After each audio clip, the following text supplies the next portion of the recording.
ছাত্রদের নতুন দল জাতীয় নাগরিক পার্টি এত বড় আত্মপ্রকাশ অনুষ্ঠান কিভাবে করল, এত টাকা কোথা থেকে এলো, তার ব্যাখ্যা দিলেন দলটির যুগ্ম আহ্বায়ক সারোয়ার তুষার।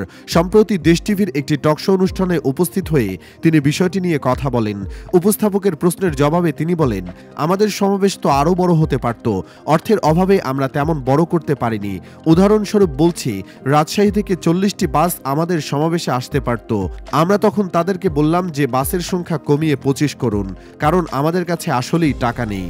টাকা জোগাড় করার প্রক্রিয়ার ব্যাপারে তিনি বলেন, পুরো টাকাটা আমরা দেইনি। কেউ যদি আমাদের রাজনৈতিক দলকে সমর্থন করে এবং আমাদের আদর্শকে ঠিক মনে করে, তারা আমাদেরকে 5,000 10,000 টাকা ইচ্ছেমতো দিয়ে সাহায্য করেন।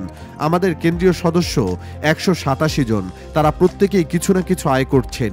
তারা ন্যূনতম মাসিক চাঁদা দিতে হয় 1,000 টাকা, কিন্তু অনেকে 5,000 10,000 টাকা পর্যন্তও দিয়ে থাকেন।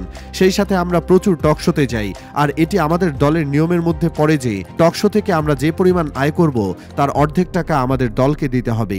তিনি জানান, তাদের ফাইন্যান্স পলিসি নিয়ে কাজ চলছে, খুব দ্রুতই এটি প্রকাশ করা হবে।